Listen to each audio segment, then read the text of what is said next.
नमस्कार, मेरा नाम है अदिति सिंह और आपका स्वागत है नेक्स्ट जेन भारत में। क्या आप जानते हैं कि इस वक्त हमारे देश के हर आईआईटी में एक नेक्स्ट बिग आइडिया तैयार हो रहा है। यहाँ स्टूडेंट्स और रिसर्चर्स ऐसी टेक्नोलॉजीज पर काम कर रहे हैं जो सिर्फ लैब में ही नहीं बल्कि लोगों की रियल लाइफ प्रॉब्लम्स के सॉल्यूशंस बना रहे हैं। एआई, रोबोटिक्स और स्मार्ट मोबिलिटी जैसे क्षेत्रों में काम कर रहे यंग इनोवेटर्स से आइए मिलते हैं।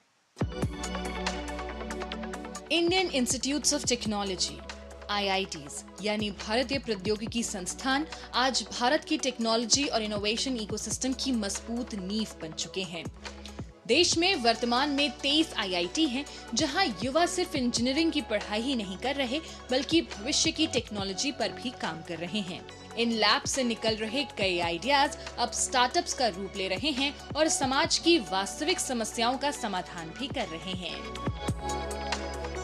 मैं इस वक्त हूँ IIT जम्मू में, जहाँ युवा आर्टिफिशियल इंटेलिजेंस, रोबोटिक्स और ड्रोन जैसी नई तकनीकों पर काम कर रहे हैं। IIT जम्मू की इस लैब में छात्र कई अत्याधुनिक तकनीकों पर काम कर रहे हैं। कोई 3D प्रिंटिंग के जरिए नए उत्पाद विकसित कर रहा है तो कोई AI और ड्रोन टेक्नोलॉजी को बेहतर बनाने में जुटा है। इन युवा शोधकर्ताओं का लक्ष्य सिर्फ रिसर्च करना नहीं बल्कि ऐसे उत्पाद और समाधान तैयार करना है जो भविष्य में स्टार्टअप्स और उद्योगों का हिस्सा बन सकें। यहाँ पे हमारे पास स्टार्टअप में हमारे यहाँ के स्टूडेंट काफी सारे स्टार्टअप कर रहे हैं, जैसे कि कुछ AI रोबोटिक्स में भी स्टार्टअप कर रहे हैं, जिसमें वो हाईटेक ड्रोन्स और आर्मी के अकॉर्डिंग उसको ड्रोन से मॉडिफाई करके मेक इन इंडिया के थ्रू काफी सारे ड्रोन्स में चीजें बना रहे हैं वो। युवाओं को नई टेक्नोलॉजी से जोड़ने के लिए यहाँ centre of excellence in robotics स्थापित किया गया है। यहाँ रोबोटिक्स, IoT और स्मार्ट ऑटोमेशन जैसी तकनीकों पर रिसर्च और प्रशिक्षण दिया जाता है। साथ ही यहाँ वर्कशॉप्स के माध्यम से स्कूल और कॉलेज के छात्रों को भी शुरुआती स्तर से इन तकनीकों से परिचित कराया जाता है ताकि भविष्य के इनोवेटर्स तैयार किए जा सके। मैं जिस लैब में बैठा हूँ ये सेंटर ऑफ एक्सीलेंस लैब है, जिसमें हम क्या करते हैं, स्क्रैच से मींस स्कूल स्टूडेंट्स को ट्रेन कर रहे हैं रिगार्डिंग टेक्नोलॉजी को लेके। So we are conducting technical workshops, we are conducting technical programmes for school student, जिसमें हम स्टूडेंट्स को रोबोटिक्स, IoT के और आर्टिफिशियल इंटेलिजेंस के रिलेटेड सभी चीजों को सिखाते हैं। भविष्य में गाड़ी का फ्यूचर कैसा होगा? शायद ऐसा जो इलेक्ट्रिक भी हो और खुद से चलने की क्षमता भी रखता हो। IIT के कुछ स्टूडेंट्स ने ऐसा ही ऑटोनॉमस इलेक्ट्रिक व्हीकल तैयार किया है जो आज स्मार्ट मोबिलिटी की दिशा में एक बड़ा कदम माना जा रहा है। अब मिलिए यहाँ PhD के छात्र शांतनु और उनकी टीम से, जिन्होंने बिना ड्राइवर वाली स्मार्ट शटल तैयार की है। उन्होंने एक साधारण इलेक्ट्रिक बग्गी में अत्याधुनिक कैमरे और हाईटेक सेंसर फिट किए हैं जो इस शटल के लिए इंसानी आंखों की तरह काम करते हैं। इसके अंदर फिट AI रास्ते में आने वाले हर इंसान, मोड़ या बाधा को खुद ब खुद पहचान लेता है। आजकल जेनजीज जो हैं डिफरेंट टाइप ऑफ टेक्निक्स पे वर्क कर रहे हैं, और जैसे कि मेरा व्हीकल आप देख सकते हैं, ये भी आर्टिफिशियल इंटेलिजेंस पे वर्क करता है। सो हमारे जो जेनजीज हैं, अगर वो different type of artificial intelligence techniques पे वर्क करेंगे, सो इस टेक्निक्स को यूज करके हमारा जो इंडिया है वो बहुत ही अच्छा ग्रो कर सकता है। IIT जम्मू की ही तरह असम में स्थित IIT गुवाहाटी में भी PhD के छात्र युवा आर्टिफिशियल इंटेलिजेंस यानी AI की मदद से समाज की चुनौतियों का समाधान खोज रहे हैं। नवीन ऐसे ही एक छात्र हैं जो AI आधारित कंप्यूटर विजन पर काम कर रहे हैं, जिसमें बाढ़ प्रभावित इलाके की सिर्फ एक तस्वीर अपलोड कीजिए और सिस्टम तुरंत बता देता है पानी का स्तर कितना है, स्थिति कितनी गंभीर है और कौन सी चेतावनियां जारी करनी चाहिए। भारी बारिश हो या घना कोहरा, ये सिस्टम रियल टाइम में सटीक निगरानी कर सकता है। और यही नहीं, ये डीप फेक और मॉर्फ्ड इमेजेस को भी तुरंत पहचान लेता है। साइंस का इवोल्यूशन हुआ था पूरा जिंदगी को आसान करने का, तो साइंस की कुछ लिमिटेशंस थी, जैसे जो जहाँ पे ह्यूमन चाहिए था, वो सारी कमियां मुझे लगता है AI दूर कर रहा है जिंदगी को आसान करके। रोबोट से लेकर ड्राइवरलेस वाहन तक, बाढ़ प्रबंधन से लेकर साइंस लैंग्वेज ट्रांसलेशन तक, देश के IITs में युवा सिर्फ नई तकनीकें नहीं बना रहे बल्कि समाज की वास्तविक समस्याओं के समाधान भी तैयार कर रहे हैं। यही युवा शोधकर्ता और इनोवेटर्स आने वाले भारत की तकनीकी ताकत है। मैं जानती हूँ कि आप अपने गट हेल्थ और सप्लीमेंट्स के साथ कोई कॉम्प्रोमाइज नहीं करना चाहते, और करें भी क्यों, जान है तो जहान है। और इसीलिए भारत के कुछ यंग साइंटिस्ट इस समय पुणे की लैब्स में आपके प्रोटीन प्रोडक्ट्स और प्रोबायोटिक्स को और भी बेहतर बनाने के लिए नई टेक्निक्स पर लगातार काम कर रहे हैं। तो चलिए चलते हैं पुणे और मिलते हैं इन युवा वैज्ञानिकों से। आज हमारा देश हर क्षेत्र में तेजी से आगे बढ़ रहा है और इसमें एक बड़ा नाम जुड़ चुका है, बायोटेक्नोलॉजी का। आज देश के युवा वैज्ञानिक ऐसी तकनीकों पर काम कर रहे हैं जो न सिर्फ हमारी सेहत को बेहतर बनाने में मदद करेंगी, बल्कि वैश्विक स्तर पर भारत की पहचान को भी मजबूत करेंगी। महाराष्ट्र के पुणे में भी कुछ ऐसी ही अत्याधुनिक लैब्स हैं, जहां युवा वैज्ञानिक स्वास्थ्य और पोषण से जुड़े नए समाधान विकसित कर रहे हैं। पुणे की इस लैब में जो आप देख रहे हैं, यहाँ हमारे पेट यानी गट हेल्थ को बेहतर बनाने पर काम हो रहा है। आजकल के खान पान और जीवन शैली की वजह से अच्छे बैक्टीरिया यानी प्रोबायोटिक्स की जरूरत पहले से ज्यादा बढ़ गई है, लेकिन अब तक इस्तेमाल होने वाले ज्यादातर प्रोबायोटिक्स विदेशों में विकसित किए गए हैं। इसी सोच के साथ यहाँ वैज्ञानिक भारतीय लोगों की जरूरतों के मुताबिक स्वदेशी प्रोबायोटिक्स विकसित कर रहे हैं। Probiotics is a big thing in India. It's been marketed, but it's always been developed in the West, and that does not make any sense of treating it for the Indian gut. And that is why this whole mission, we started saying that, okay, we will look for microbes here and also go all the way to manufacturing. And that's a great example of Atmanirbhar Bharat. अब आप सोच रहे होंगे कि इस lab में ये अच्छे बैक्टीरिया आखिर बनते कैसे हैं? इसे ऐसे समझिए, जैसे हम घर पर दूध में थोड़ा सा जामन डालकर दही जमाते हैं और बैक्टीरिया खुद ब खुद बढ़ते हैं, ठीक वैसे ही वैज्ञानिक इस लैब के बंद बर्तनों यानी फर्मेंटर्स में इन स्वदेशी बैक्टीरिया को सही तापमान और खुराक देकर अरबों की संख्या में बढ़ा लेते हैं। इसके बाद एक खास मशीन से इनका सारा पानी सुखाकर इन्हें पाउडर के रूप में बदल दिया जाता है, ताकि ये लंबे समय तक जिंदा और असरदार रहें। लेकिन इनका काम सिर्फ पेट को ठीक रखने तक सीमित नहीं है, इसके और भी अनोखे फायदे हैं। Things that we are targeting right now are gut issues, how to reduce cholesterol, how we can improve gut health and also mental health. Some of the microbes that we are growing are able to produce neurotransmitters and have other metabolic properties that are useful not just for what goes inside the body but on skin and in cosmetics as well. अब बात करते हैं पुणे की ही दूसरी lab की, जो खाने पीने की दुनिया में एक बड़ा बदलाव ला रही है। आजकल हर कोई अपनी फिटनेस के लिए प्रोटीन के पीछे भाग रहा है, लेकिन बाजार में मिलने वाले वे प्रोटीन महंगे भी होते हैं और उनसे ब्लोटिंग यानी पेट फूलने जैसी समस्या भी होती है।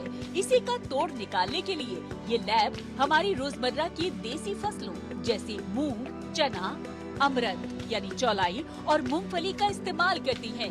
वैज्ञानिक इन प्राकृतिक चीजों से मशीनों के जरिए शुद्ध प्रोटीन को अलग कर लेते हैं, जो न सिर्फ पचाने में आसान है बल्कि पूरी तरह नेचुरल भी है। If you look at the protein market, it is saturated with whey protein supplements. Whey protein has different challenges, right from price to certain kinds of bloating. There are different challenges associated with whey. India can become a leader in proteins and especially plant-based protein. स्वदेशी probiotics हो या पौधों से तैयार किए जा रहे नए प्रोटीन समाधान, पुणे की ये लैब्स दिखाती हैं कि भारत सिर्फ नई तकनीकों का उपयोग ही नहीं कर रहा, बल्कि उन्हें विकसित भी कर रहा है। युवा वैज्ञानिकों की यही नई सोच स्वास्थ्य, पोषण और बायोटेक्नोलॉजी के क्षेत्र में नए रास्ते खोल रही है।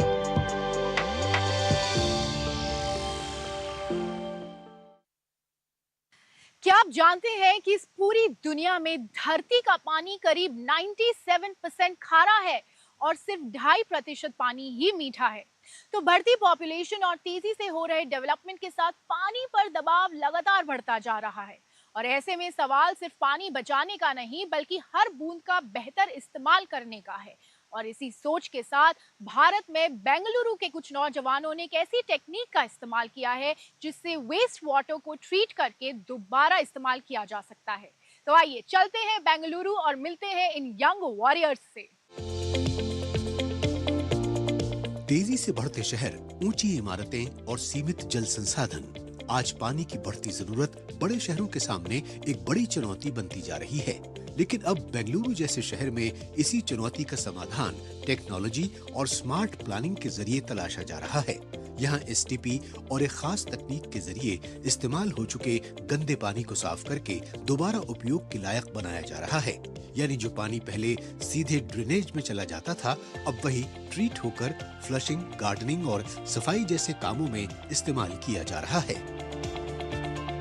ये हमारा नेचर बेस्ड गाय की डाइजेस्टिव सिस्टम के ऊपर डिजाइन किया हुआ सीवेज ट्रीटमेंट सॉल्यूशन है।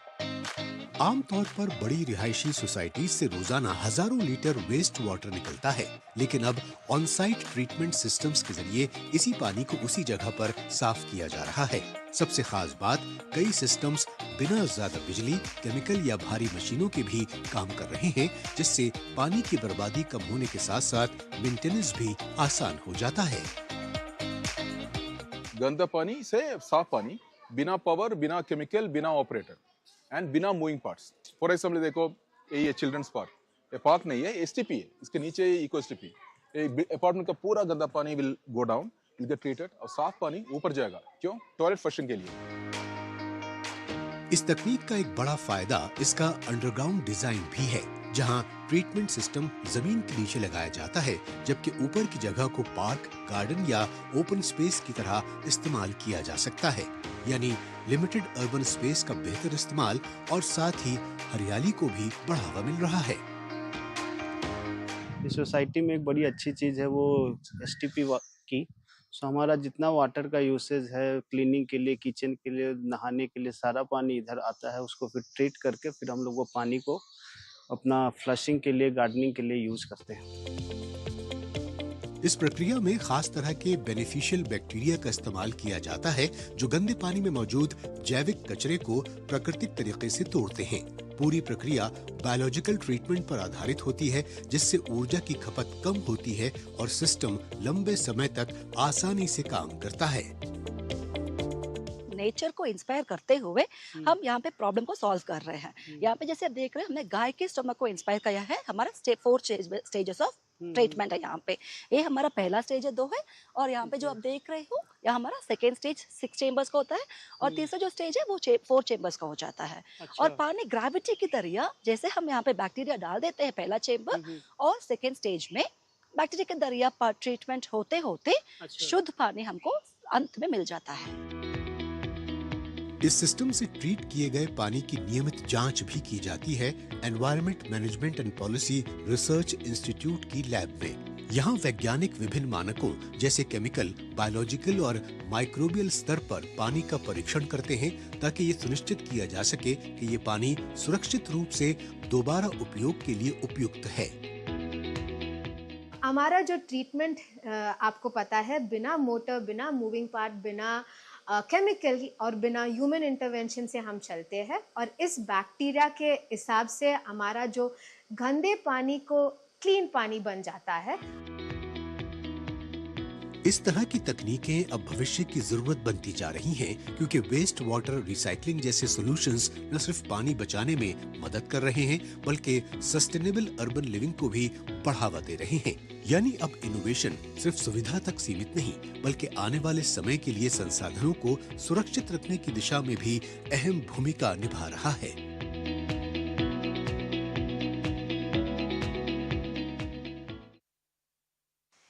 जेनजी का जिंदगी को देखने का नजरिया थोड़ा हटके है। आज का युवा सिर्फ नौकरी या स्टार्टअप ढूंढने के बारे में नहीं सोच रहा, बल्कि कुछ ऐसा करने की सोच रहा है जो उसकी क्रिएटिविटी को भी एक नई पहचान दे। तो कोई मिट्टी कोई खूबसूरत स्टैच्यूज में ढाल रहा है, तो कोई वेस्ट मटेरियल में भी नए आइडियाज ढूंढ रहा है। तो चलिए चलते हैं इंदौर और मिलते हैं इन यंग आर्टिस्ट से।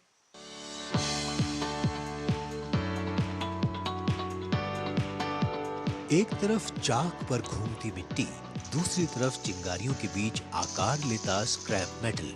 दो अलग अलग कलाएं लेकिन सोच एक जैसी। इंदौर के युवा दंपति शिवांगी त्रिपाठी और देवल वर्मा अपनी रचनात्मकता के जरिए कला, उद्यमिता और पर्यावरण संरक्षण को साथ लेकर चल रहे हैं। शिवांगी अपनी कला के जरिए इस सोच को आगे बढ़ा रही हैं। वो ऐसी हस्तनिर्मित कलाकृतियां और उपयोगी उत्पाद तैयार करती हैं जो न सिर्फ खूबसूरत हैं बल्कि प्लास्टिक जैसे विकल्पों की तुलना में पर्यावरण के लिए भी बेहतर माने जाते हैं। जो चीज़ धरती से होके आ रही है वो एनवायरनमेंट के अलावा जो एक खुद के लिए भी एक जो सुकून देती है कि हम एक अपनी प्राकृतिक चीज़ में इस्तेमाल कर रहे हैं, वो बहुत ही खूबसूरत होता है। अगर शिवांगी मिट्टी में संभावनाएं तलाशती हैं तो देवल वर्मा धातु के कबाड़ में पुरानी चेन, जंग लगे गियर, बेकार मशीन पार्ट्स, जिन चीजों को लोग अक्सर फेंक देते हैं, देवल उन्हें अपनी कल्पना और हुनर से नई पहचान देते हैं। वर्कशॉप में उड़ती चिंगारियों के बीच धीरे धीरे धातु के ये बिखरे हुए टुकड़े एक कलाकृति का रूप लेने लगते हैं। कहीं कोई विशाल पक्षी आकार ले रहा है तो कहीं मशीनों के पुराने हिस्से से कोई नई आकृति तैयार हो रही है। कबाड़ से हम लोग तो आर्टवर्क्स बना रहे हैं, नॉट नेसेसरीली कि वो एक पूरे बड़े समाज में कितना बड़ा डिफरेंस क्रिएट कर रहा है एज पर द क्वांटिटी, क्योंकि हमारे आर्टवर्क 1 टन 2 टन 3 टन ज़्यादा से ज़्यादा अभी तक 25-30 टन हम लोग रिसाइकल अपसाइकल कर चुके हैं। बट एक जो ग्रेटर मैसेज जाता है कि आप कुछ पुरानी कबाड़ पड़ी हुई चीज़ों से, जिसको जो लोग वेस्ट समझते हैं, जिसको हम जंक बोलते हैं, अटाला बोलते हैं, उसमें भी जान छुपी हुई है। इंदौर के ही रहने वाले वाजिद खान की कहानी भी कुछ ऐसी ही है। वो ऐसी शानदार कलाकृतियां बनाते हैं जिसे देखकर लोग हैरान रह जाते हैं। ये कलाकृतियां किसी पेंट या ब्रश से नहीं बल्कि हजारों छोटी छोटी कीलों की मदद से बनाते हैं। इतना ही नहीं, वो पत्थरों पर भी शानदार नक्काशी और कलात्मक आकृतियां उकेरते हैं जो कला प्रेमियों को खूब आकर्षित करती हैं।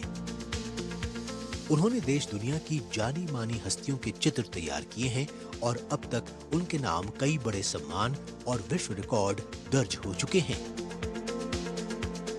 मेरे नाम पे टोटल 37 वर्ल्ड रिकॉर्ड हैं, जिसमें गिनीज है, लिम्का है, हार्वर्ड है, और मेरे नाम मेरा जो आर्ट वर्क है वो बड़े वीआईपी लोगों के पास है। मेरे क्लाइंट अमूमन वही हैं और मैं समझता हूँ कि खैर ये कागजी प्रोफाइल है, आप आपके काम से मुतमईन है, उससे अच्छा बेहतर कुछ नहीं हो सकता है।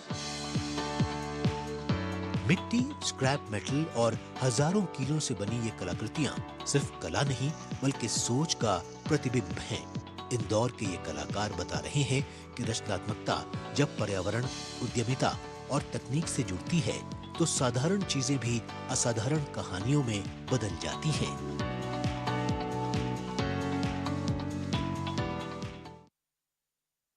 दिव्यांग होना किसी की क्षमता को कम नहीं करता, लेकिन रोजमर्रा की जिंदगी में कई चैलेंजेस जरूर बढ़ा देता है। अच्छी बात तो ये है कि अब नई टेक्नोलॉजी और नई सोच इन चुनौतियों को कम कर रही है। कहीं एक ऐप और स्मार्ट डिवाइस विजुअली इंपेयर्ड लोगों को ज्यादा आत्मनिर्भर बना रहे हैं, तो कहीं रोजगार के नए अवसर उन्हें सम्मान और आत्मविश्वास के साथ आगे बढ़ने का मौका दे रहे हैं। तो आइए देखते हैं एक झलक। दृष्टि न होने पर हर कदम एक चुनौती बन सकता है। सामने क्या है और रास्ते में कौन सी बाधा है, इसका अंदाजा लगाना आसान नहीं होता। लेकिन हैदराबाद के स्टार्टअप ग्रेल मेकर ने इसका समाधान खोज निकाला है। एक छोटा सा QR कोड अब डिजिटल आंख बनकर आसपास की जगह को पढ़ता है और उसे आवाज के जरिए समझाता है। This is a speech therapy room where speech therapy is provided for children with multiple disabilities. इस नवाचार के पीछे है ऐश्वर्या, जिन्होंने अपनी दृष्टि बाधिता को ही अपनी ताकत बना दिया। अपने अनुभवों से प्रेरित होकर उन्होंने ऐसी तकनीक विकसित की जो दृष्टि बाधित लोगों को नए माहौल को समझने, आत्मनिर्भर बनने और आत्मविश्वास के साथ आगे बढ़ने में मदद करती है। 18 साल से मैं विजुअली इम्पेयर्ड हूँ। मैं जानती हूँ कि पब्लिक प्लेसेस विजुअली इम्पेयर्ड लोग के लिए एक्सेसिबल नहीं है और उसके साथ साथ हम लोग एक एफोर्डेबल सॉल्यूशन लाना चाह रहे थे ताकि सभी इसका यूज़ कर सके। तो इसलिए हमने स्पेसवेल बनाया है, जो एक स्मार्टफोन ऐप है। QR कोड से मदद होता है, मतलब ऑडियो डिस्क्रिप्शंस देता है विजुअली इम्पेयर्ड को, और इसके साथ साथ साइन लैंग्वेज देता है deaf and hard of hearing persons के लिए। QR कोड स्कैन करते ही ग्रेल मेकर ऐप सक्रिय हो जाता है और कुछ ही सेकंड में कमरे की पूरी जानकारी ऑडियो के जरिए बता देता है। ये तकनीक दृष्टि बाधित लोगों को आत्मविश्वास और स्वतंत्रता के साथ आगे बढ़ने में मदद करती है। स्पेसवेल का ऐप ने जो बिल्ड किया है वो ऑटोमेटिकली बताता है कि मुझे कहाँ पर QR स्कैन है, तो मैं इजीली अपनी हैंड मूवमेंट से QR कोड स्कैन करके जो भी है डिटेल्स वहाँ I can listen to it, और डिटेल सब कुछ बताता है कि लेफ़्ट साइड यहाँ पर ये है और राइट साइड ये है, मशीन्स है या स्टेप्स है, लोग आ रहे हैं, रिसेप्शन ये, और सब डिटेल में बताता है कि यहाँ पर रिसेप्शन डेस्क है, राइट पर जाओ, कंप्यूटर ट्रेनिंग लैब है, सब कुछ डिटेल पे बताता है कि मैं किसी से पूछ ना सकूं कि यहाँ पर क्या है। जहां एक तरफ एक स्टार्टअप QR कोड के थ्रू विजुअली इंपेयर्ड लोगों की मदद कर रहा है, वहीं दूसरी ओर एक स्टार्टअप ने एक ऐसी डिवाइस तैयार की है जो विजुअली इंपेयर्ड लोगों की निर्भरता को खत्म कर रहा है। हैदराबाद के इस स्टार्टअप ने दृष्टि बाधित लोगों के लिए नवीनोत नामक एक स्मार्ट डिवाइस विकसित की है जो उन्हें सुरक्षित और आत्मविश्वास के साथ चलने में मदद करती है। एडवांस सेंसर और हैप्टिक फीडबैक तकनीक से लैस ये डिवाइस रास्ते में आने वाली बाधाओं का तुरंत पता लगाकर उपयोगकर्ता को संकेत देती है। पूरी तरह भारत में विकसित ये नवाचार दृष्टि बाधित लोगों की दूसरों पर निर्भरता कम कर उन्हें अधिक स्वतंत्र और आत्मनिर्भर बना रहा है। तो ये एक हैंड हेल्ड डिवाइस है जो लाइक पॉकेट में भी आपको फिट होता है। बेसिकली ये केन रहता है ना आपका कन्वेंशनल, जो बहुत बड़ा है, लंबा है, तो उसका रिप्लेसमेंट है। तो ये एक पॉकेट फ्रेंड डिवाइस है, तो क्लिक करने पे ऑन हो जाता है, बीप साउंड आता है, और अगर कुछ ऑब्जेक्ट्स आ गए तो सामने तो ऐसा आएगा तो वाइब्रेट करेगा, और कुछ नहीं है तो वाइब्रेट नहीं करेगा। तो ऐसे ही लोगों को दिखेगा, ओके, पता चल जाएगा कि सामने कुछ है ऑब्स्टेकल, तो अवॉइड कर पाए उससे। एक और तकनीक दृष्टि बाधित लोगों को आत्मनिर्भर बना रही है। वहीं रायपुर का एक अनोखा कैफे समावेशिता की नई मिसाल पेश कर रहा है। यहाँ दिव्यांग युवाओं को रोजगार, सम्मान और सीखने के अवसर मिलते हैं। रायपुर में एक ऐसा कैफे है जहाँ पर कुछ अलग तरीके का काम होता है, यानी कि यहाँ ऑर्डर्स लिए जाते हैं बोलकर नहीं बल्कि संकेतों में। प्रियंक पटेल ऐसे युवा उद्यमी हैं जो छत्तीसगढ़ में 5 ऐसे रेस्टोरेंट संचालित कर रहे हैं जहां दिव्यांग और ट्रांसजेंडर युवाओं को सम्मानजनक रोजगार के अवसर दिए जाते हैं। यहाँ काम करने वाले युवा हर दिन अपनी मेहनत, आत्मविश्वास और समर्पण से ये साबित कर रहे हैं कि सीमाएं शरीर या पहचान में हो सकती हैं, लेकिन हौसलों और प्रतिभा की कोई सीमा नहीं होती। उनकी सफलता समाज में समावेशिता और समान अवसरों की एक प्रेरक मिसाल बन रही है। वो मूलतः उन बच्चों की है या वो मूलतः उन युवाओं की है जो समाज की मुख्य धारा में नहीं शामिल हो पाए अपनी किसी भी आइडेंटिटी की वजह से। वो डिसेबिलिटी हो सकती है, वो उनकी शारीरिक बनावट हो सकती है, वो उनका कल्चर हो सकता है। जैसे हमारे साथ में ट्रांसजेंडर समुदाय के लोग काम करते हैं, हमारे साथ में ट्रैफिकिंग सर्वाइविंग कम्युनिटी के लोग काम करते हैं, हमारे साथ में मूक बधिर समुदाय के लोग काम करते हैं। इस अनोखी पहल को लोगों का भरपूर समर्थन मिल रहा है। ग्राहक न केवल यहाँ आकर सेवा का आनंद लेते हैं, बल्कि विशेष रूप से सक्षम लोगों को रोजगार और सम्मानजनक अवसर देने के इस प्रयास को भी प्रोत्साहित कर रहे हैं। जो स्टाफ यहाँ पे है, लाइक ये लोग सपोर्ट करते हैं जो डीफ एंड जो लोग बोल नहीं पाते हैं उन लोगों को। सो ये एक लाइक यूनिक एक्सपीरियंस है बाकी जगह से। सो लाइक इन्होंने एक नया इनिशिएटिव लेने का ट्राई किया है। सो लाइक एक लाइक सपोर्ट टाइप का भी रहता है कि लाइक इन्होंने कुछ स्टार्ट किया है तो लेट्स सपोर्ट दिस। तकनीक और संवेदनशील सोच का ये संगम साबित करता है कि सही अवसर और नवाचार के साथ हर व्यक्ति आत्मनिर्भर बन सकता है, चाहे चुनौती कैसी भी हो।